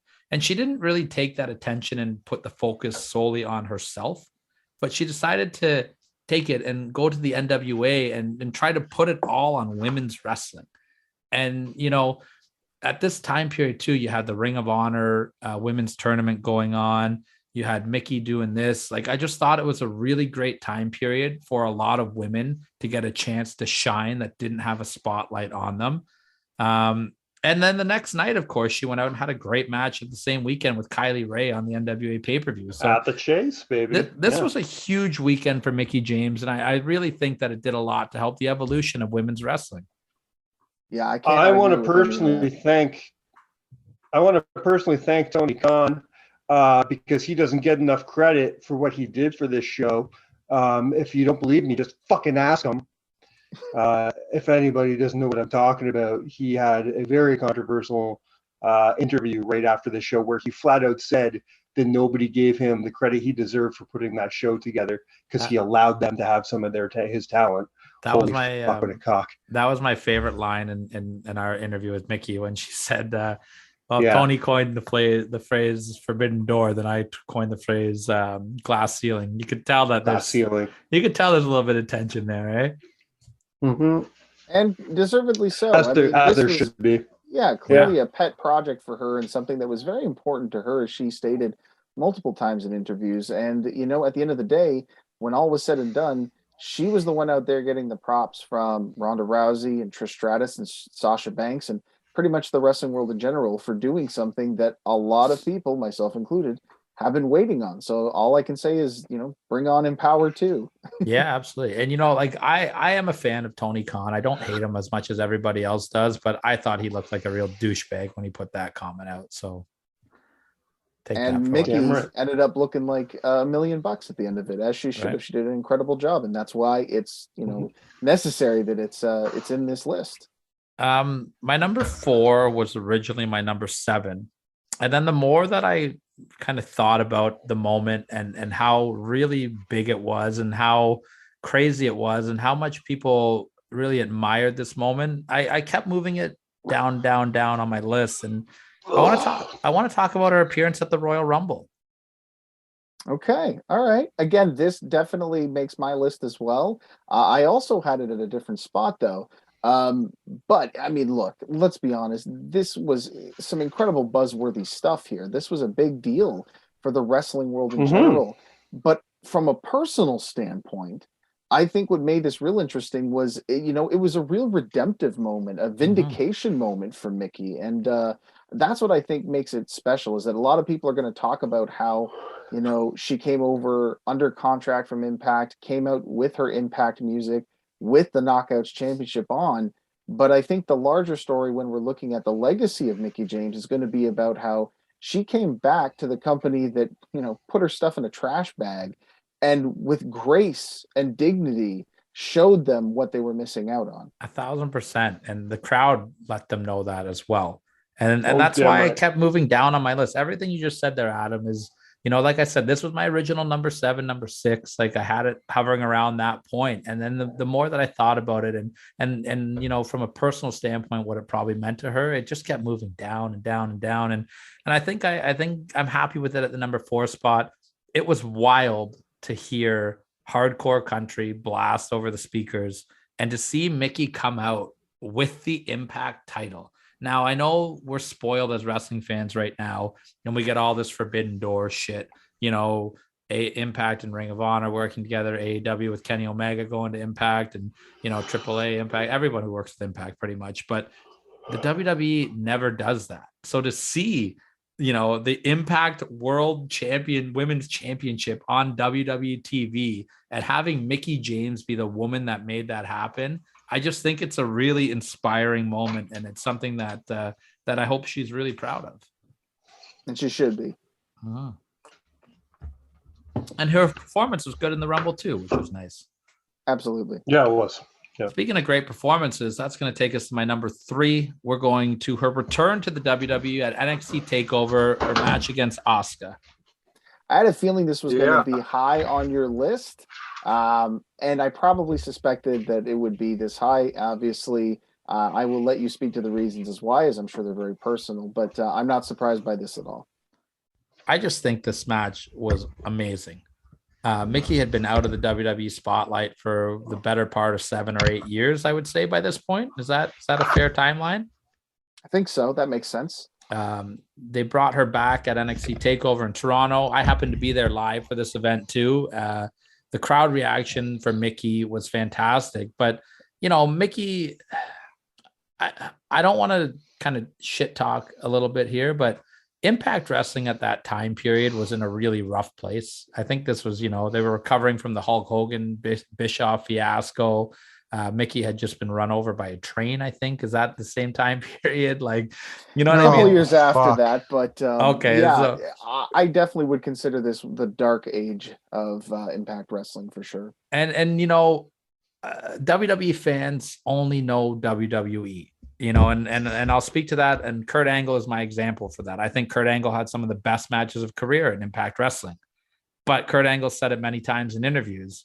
So many people walk up to him and go, "Oh, are you wrestling still?" And he's like the Impact World Champion. Like if you're not in a WWE bubble for a WWE fan, they don't know that you're still wrestling. So to have Mickie come back from not wrestling for 8 years, according to WWE fans, and to step in there with Asuka, who, in my opinion, at this time period, is not only one of the best women wrestlers of all time, but one of the best wrestlers in the company at that time period. And she stepped up and went toe to toe with Asuka. They had an exciting back and forth match. They tore the house down. Mickie kind of just reasserted herself back in the company, and I thought it was fantastic. It was fantastic, and she showed again that she's one of these women that continues to get better as she gets older, which I think is, again, going to be a part of her legacy. She's outlasted her contemporaries, Trish Stratus and Lita's and the Beth Phoenixes and the like. They've all, left the business or fallen by the wayside. Mm-hmm. And she's still going. And she's still going at top speed, putting on matches that I think are some of the best of her career. Actually, no, I'll scratch that. Are the best of her career. And, going in there against someone like Asuka and showing, yeah, I still got this. Like, they may have chanted it, but Mickie James in her heart knew heading into this, yeah, I still got it. And she proved that on this night. It was a huge turning point for her, gave her another second run with the company, and just showed her that, what?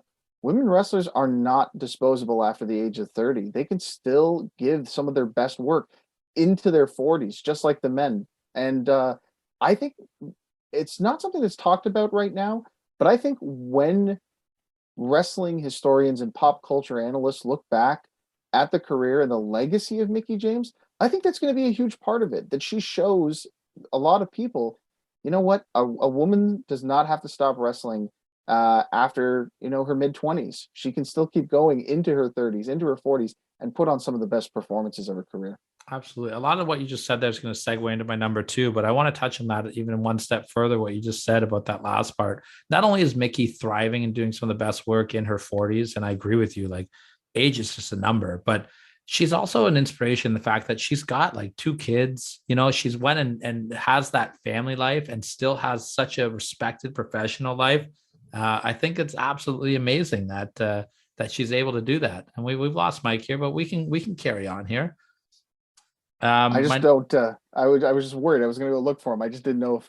I don't want anybody to think that with my duties as referee that I've somehow screwed Mike over here or somehow hired anybody to take care of him. That is not the case. I want to just legally clear my hands of this, of any wrongdoing. This is a technical issue. This is not an official issue. Okay, Well, there we now go. now that Mike is gone and it's just me and you can just say that I've been right on everything and we'll just move on, okay? I agree. Let's move on. I'm gonna edit that and it's just gonna say I agree. But Moving will on. we agree on your number two? That's the question. I don't know if you're gonna think my number two should be my number one. And I'm gonna talk about as my number two, her fantastic feud with Deonna Purrazzo. I will agree with this. As a matter of fact, I did. Well, okay, I'll spill the beans on this. Her hard to kill match is my number two. Okay. Now I just kind of went with the whole feud because I think it's been fantastic. and that's absolutely fair because her match at Bound for Glory also made my list. So I have two of their matches dedicated to the top 7 spots. So I mean, I'm not going to disagree with this at all. This woman is doing the best work of her career right now. And if you look at my list, there is a lot of recent bias, but I can safely say that those spots deserve to be there. And it's not just, because they're the most recent and fresh in my mind. It truly is her best work. Mickie James is doing her best work right now.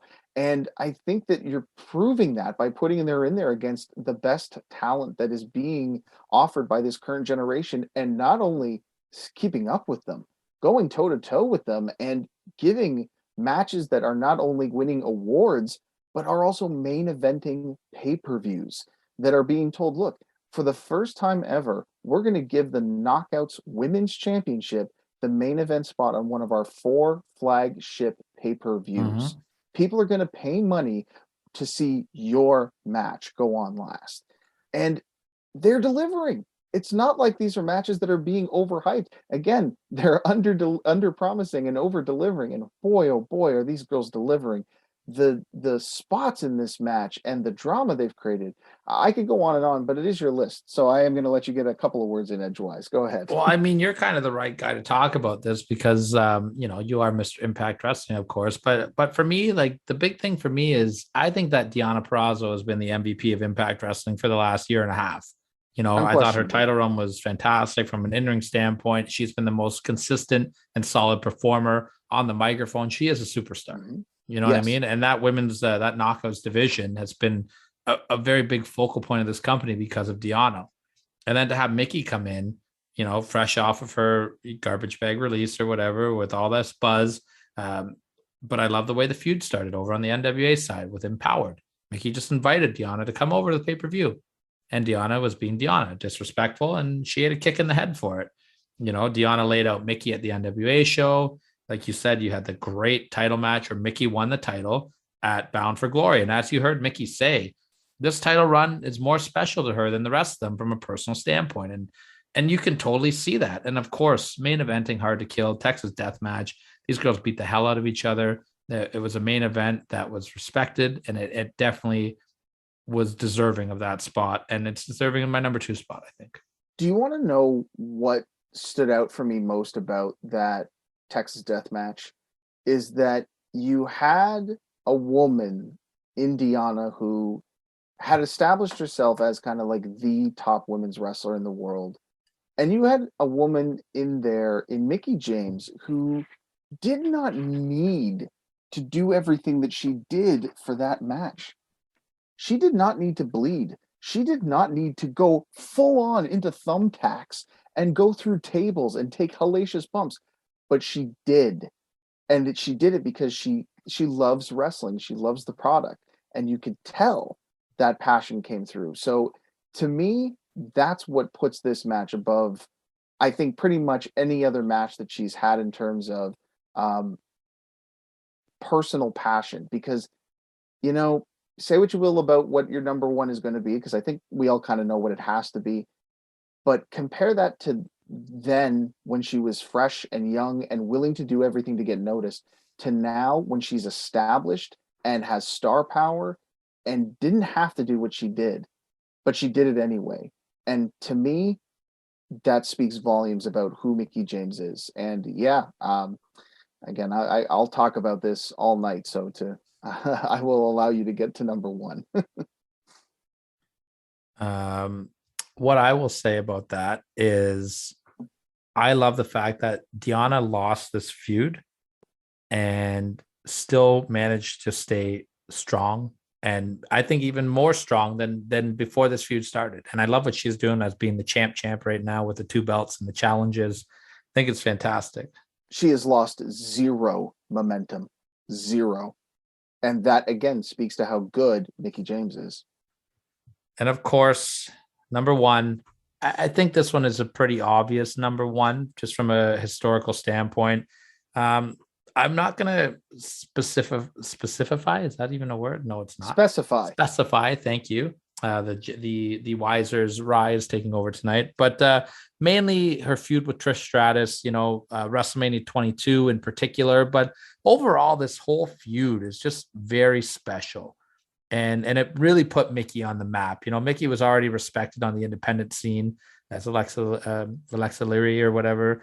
But this feud with Trish Stratus, starting out with the obsessed fan that turned into like the lover.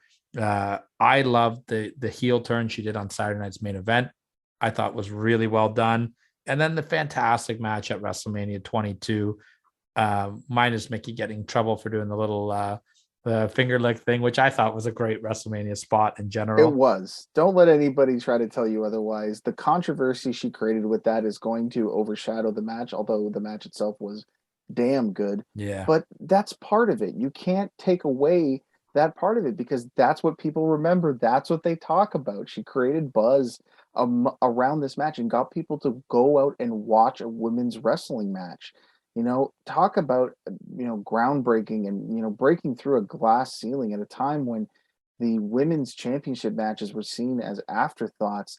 Mickie James delivered a moment and a match along with Trish Stratus that made people go back and not just watch that moment. It's funny that we talked about at the beginning of this episode, moments from WrestleManias that maybe overshadow an even better foundation with the matches they were attached to. This is a prime example of that. This match gets talked about for that moment, but the truth of the matter is it was built on the foundation of a damn good wrestling match, not a damn good women's wrestling match, a damn good wrestling match. Absolutely. And when you combine the fact that it's WrestleMania, it's the biggest stage possible, seen by the most amount of people. And like you said, the match that put Mickie on the map, you really can't make an argument against it as the number one. I think you're absolutely right there. And what I love too is all these years later, Trish Stratus and Mickie James come face to face in the Royal Rumble, the first women's Royal Rumble, and the crowd got on their feet and showed that respect to that feud, which I thought was just such an amazing moment. That's how you know that match meant something. They remember it. And I kind of want to talk a little bit bigger picture here as we put an end to the list here. Mickie James, I think, is going to go down in history as one of the most, I think she's going to be one of the best women's wrestlers, one of the best wrestlers of all time. We try not to say women's wrestlers anymore, but I think that people don't realize how important she is to the history of this business and all the barriers she breaks down. I just really hope she doesn't get lost in the shuffle because everyone's going to talk about, the Charlottes and the Trish Stratuses and, the Beckys and the Rondas and whatever. But Mickie James, from start to finish of her career, is such an important part of making women's wrestling where it is today. And I really hope that her legacy shows that. And and that people will view her in the same light that we do. I couldn't agree with you more. And I think that, like most geniuses and pioneers, she probably will not get the recognition within her own time, as you said right now. But I would also say that I think this is also showing the good that women like Mickie James have been able to do for women in the wrestling business and I think that's demonstrated by the fact that we look around and we are lousy with incredible women's talents right now who are getting recognized and who are getting spotlights. And, the fact that we've got Becky Lynch and Bianca Belair going to be, headlining one of the nights at WrestleManias. And that there's enough people talking about them and talking about the NWA title match at the Crocket Cup, and Mickie and Deonna creating buzz around Impact, and all this stuff where women in the business are now nowhere near, I'd say there's still a long ways to go, but what I'm saying is the fact that we can have a conversation, and the fact that there is enough buzz and enough of a conversation for someone as good and as talented and as important as Mickie James to possibly be lost in the shuffle means that she has done some incredible things to get to that point. And it's something that, although maybe not appreciated in her own time, will certainly be lauded and I think need to be recognized as a key component to the evolution of wrestling. Absolutely, man. I can't say anything better to top that, man. I think that was perfectly said. I know you said you had some differences in your list there compared to mine. So just out of curiosity, real quick, if you want to bang out your 7 there. Well, the only thing that we haven't talked about on your list that made it into mine was at number 7, I put Mickie James versus Lita from Survivor Series 2006. And I know the post-match angle would probably leave a big sour taste in people's mouth, but I'm just putting it on my list because it was a damn fine match, but also because she retired Lita. Yeah. Like Lita didn't have a regular match after that. That's a pretty big notch in the belt for Mickie James. So I put it on there at my number 7. Number 6, I had Mickie and Asuka. I knew that you were going to have it much higher because of your personal connection to that match, and that's completely understandable. At number 5, I had the Bound for Glory match between Deonna Purrazzo and Mickie James. At number 4, I had Empower and NWA 73. At number 3, I had the Royal Rumble 2022 appearance. At number 2, the Hard to Kill main event, and at number 1, Mickie James versus Trish Stratus. We're pretty close there. We're pretty close there. Yeah, believe me, I'm not upset by anything that you've put on that list either. And I had a couple honorable mentions. Her and Tara had a great steel cage match in Impact Wrestling. Yeah, this one I think I just want to quickly mention that the big spot in the match, which was her diving off that cage, was unheard of at the time. An incredible, very physical, hard-hitting contest from both these women. From just a purely entertaining standpoint, the hardcore country concert with the Tara Brawl after and Eric Young dancing, it's just hilarious. I have her versus Jeff Jarrett in the Clockwork House of Fun match. I just thought that was a pretty groundbreaking match for that time period. Again, another one of these things where, you know, she's breaking ground and people probably don't even realize it or remember it. Like one of the things that I put on my honorable mentions was Mickie James and Melina, first ever Falls Count Anywhere match for a women's title in WWE history from Raw 2007, February 19th. So, you know, she's always doing things like that and not necessarily, it's not always getting recognized, you know. And then the last thing I had was a fun mixed tag match that I'm sure meant a lot to her. Her and Magnus, her husband, Nick Aldis, versus Serena Deebs and James Storm from Impact Wrestling, I thought was a pretty fun match as well. I'm so glad you put this one on an honorable mention. I have that on there, as I did the Mickie James and Kofi Kingston versus Glamorella match from SummerSlam, the winner take all match. Great stuff. A short but fun match. But both of those mixed tags, I think, were important to Mickie for different reasons, and they are fun to watch as well. One last match that I want to put on here, just because it never really gets talked about, but I think it is kind of important from both a historical standpoint and maybe even from a personal, and that's Mickie James and Alicia Fox versus Trish Stratus and Lita from Evolution. It was the first match of the night, so they kicked off the first ever WWE's all-women's pay-per-view, and knowing obviously how much wrestling means to Mickie and continuing to evolve women's wrestling, I think having that historical spot in that event probably meant a lot to her, even if it doesn't get a lot of attention. So I just wanted to mention that as well. Just it's cool to say that, hey, look, the first match in the first ever all women's WWE pay-per-view, Mickie James was there. Just like so many other things that she's done in her career, Mickie James was there. That needs to be a t-shirt. I like it. Let's we'll tweet that to Mickie James. Well, maybe get a little counted out logo on the bottom part of the corner there. Which, by the way, brand new counted out t-shirts will be available this coming Saturday.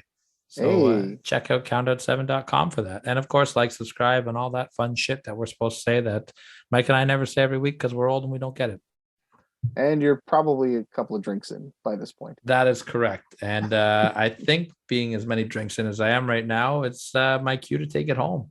So Wait, so Adam, does this mean I get to do Mike's part? of course, you're going to be the closer here. So I'll do my final spiel, and I'm going to let you take us home. Adam, thank you for joining us as always, for your great insight into Impact Wrestling and overall fun banter, and for being our awkward referee when Mike and I fight. I thought you did a great job because there was a big fight brewing there, and you broke it up pretty well. Tune in next week to see if Mike and I kill each other. Mike's going to do a list, and then the week after that, we will give you Jacques Rougeau, I promise. I'm sure I had something else to say, but I can't remember it all. So, Adam, why don't you go ahead and take us home? Well, I'm just going to say that it was a pleasure. Thanks so much for having me here. On behalf of the Impact Knockouts champion, Mickie James, our very special guest this week. On behalf of the invisible Mike, as well as the present Tyler, I'm Adam Contant, and we have been counted out. Cheers.